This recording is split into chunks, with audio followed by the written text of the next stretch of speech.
اور اس طرح کے بہت سارے لوگ ہیں جو کہ اس کام سے جڑے ہوئے ہیں، اور بس میں بھی اسی طرح سے اس سے جڑ گئی۔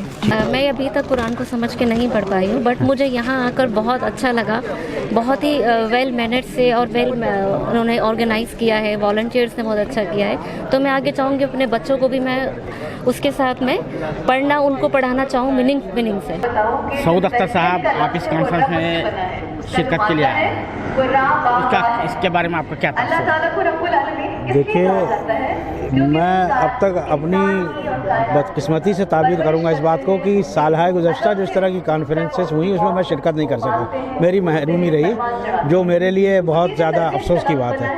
آج جو میں یہاں پر آیا ہوں تو یہ میرے لیے انتہائی خوشی، مسرت اور سعادت کی بات ہے کہ مجھے آج شرکت کا موقع ملا، کیونکہ یہ کانفرنس انتہائی کہنا چاہیے انتہائی یعنی عمدہ اور بہت موزوں ہے اس وقت کے حالات سے، اور اس طرح کی کانفرنس کا انعقاد میں سمجھتا ہوں کہ ہر مہینے اور پورے ملک میں جگہ بہ جگہ ہونا چاہیے، کیونکہ اسلام کا صحیح پیغام آج جو یہاں آ کے مجھے ملا وہ میں نہیں سمجھتا کہ مجھے کہیں اس سے پہلے کسی مسلم جماعت میں یا کچھ میں ملا۔ دونوں صاحب نے، میں نے ڈاکٹر عقیل صاحب کو بھی سنا، بہت ہی عمدہ زبان میں اسلوب بیان اچھا تھا، اور جس طرح انہوں نے اسلام کی تشریح کی، اور اسی طرح ماجد طارق صاحب کا کہنا چاہیے کہ اس کانفرنس میں آ کے مجھے ایسا لگا جیسے میرے قلب و ذہن کو جھنجھوڑ دیا، اور بات جو تھی جس مؤثر ترین طریقے سے انہوں نے سمجھائی ہے وہ بالکل جا کے دل میں گہرائی میں بیٹھ گئی، اور بے ساختہ میرے منہ سے یہ نکلا کہ واہ، اسلام کا صحیح پیغام جو ہے آج میں نے سنا۔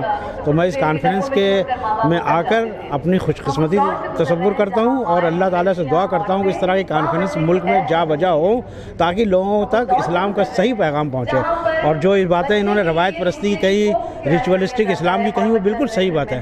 چند رسوم کو اور چند عبادات کا نام ہم نے اسلام کو سمجھ لیا، جبکہ اسلام پوری زندگی کا احاطہ کرتا ہے، اور ہر جو ہے پہلو کو جو ہے وہ کرتا ہے، اور اسلام نے جس طرح انہوں نے بتایا کہ جنگ کی حالت میں بھی آپ کو اس بات کی اجازت نہیں دی کہ اس کو ساتھ ظلم کرو، بلکہ اس کی حفاظت کرنے کے لیے بتایا، اور انہوں نے قرآن سے ثابت کیا۔ تو واقعی اسلام کا صحیح پیغام ہے، اور اس کو عام کرنے جانے کی بہت سخت اشد ضرورت ہے۔ بس یہی میرا تاثر ہے۔ باقی اس کانفرنس کے انعقاد کے لیے ڈاکٹر اسلم پرویز صاحب کو اور سبھی لوگوں کا بہت بہت دلی مبارکباد۔ جو ہماری خواتین ہیں وہ خواتین جو ہے بہت کم جو ہے قرآن صرف ثواب کی کتاب سمجھتی ہیں، تو یہ کانفرنس سے آپ کو کیا؟ یہ چیز اب چینج ہو رہی ہے، ایسا نہیں ہے کہ قرآن، مرد تو تھے پہلے بھی تھوڑا سا جڑے ہوئے تھے قرآن سے، یہ بات آپ ٹھیک کہہ رہے ہیں کہ عورتیں کم ہیں، لیکن اب تھوڑی شروعات ہوئی ہے الحمدللہ، تھوڑا سا یا تو قرآن کانفرنس کا بھی اثر کہہ لیجئے، پچھلے کافی سالوں سے چل رہی ہے تو کافی فرق پڑا ہے اس میں، لیکن یہ ہے کہ جو پروگرامز ہو رہے ہیں وہ کافی ذہن کو سوچنے پر مجبور کرنے والے ہیں۔ جو جتنی بھی تقریریں ہوئیں وہ صرف سوچنے کے لیے ہمیں مجبور کرتی ہیں اور عمل کرنے کی دعوت دیتی ہیں کہ ہم مسلمان عورتیں خاص طور پر عملی زندگی میں آئیں، بنسبت اس کے کہ صرف سن کے چلے جائیں یہاں سے۔ میں سمجھتا ہوں کہ بہت ہی قیمتی پل تھا یہ، اور پہلے ہمیں اطلاع ہوئی، کبھی پہلے پروگرام میں ہم نہیں آ پائے، اور یہ تو ایسا محسوس ہو رہا تھا کہ ہم اپنے سبھی گھر والوں کو اور اپنی جڑے ہوئے لوگوں کو، دوستوں کو ہم یہاں لے کر کے آئیں، اور ایک ایک جو الفاظ ہے اس کی مکمل ڈیفینیشن ہمیں مل پا رہی تھی، اور ہمیں لگ رہا تھا کہ کہیں نہ کہیں ہم اندھیرے میں اپنی زندگی گزار رہے تھے۔ I honestly respect and appreciate this plate form, and بہت ساری دعائیں ان سب آرگنائزر کی۔ آپ نے اس سے پہلے کبھی ذہن میں آیا کہ قرآن ایک ہدایت کی کتاب ہے، یہ صرف ثواب کی کتاب نہیں ہے؟ کبھی آپ کے ذہن میں تھا یہ بات تھی آپ کے ذہن میں؟ دیکھیے، جہاں تک ہم تعلیم میں کہیں جاتے ہیں اور وہاں سبھی طرح کے ماحول ہیں، الگ الگ طریقوں کے ماننے والے لوگ ہیں، تو یہ ذہن میں تو باتیں آ رہی تھیں، لیکن اتنی تفصیل اور ڈیفینیشن کے ساتھ اور مکمل اچھی اگزامپلز کے ساتھ سامنے میں سمجھتا ہوں کہ نہیں آ پا رہے۔ کیا حاصل کیا ہے یہاں سے آپ نے؟ کیا مقصد لے کر جا رہی ہیں؟ کیا تاثر لے کر جا رہی ہیں آپ؟ سر، تاثرات تو بہت ہی زیادہ ہیں، کیونکہ اتنی زیادہ نالج اور اتنی زیادہ کیا کہنا چاہیے آئی اوپننگ چیزیں سننے کو ملی، اور اتنے قابل لوگ تھے، ڈاکٹر اسلم، جتنے بھی اسپیکرس تھے، چاہے ڈاکٹر ماجد ہوں یا ڈاکٹر عقیل ہوں، ڈاکٹر طارق ہوں یا ڈاکٹر سمینہ ہوں، کوئی بھی ہو، سارے کے سارے اسکالرز اتنے زیادہ بریلینٹ اور اتنی اچھی طرح سے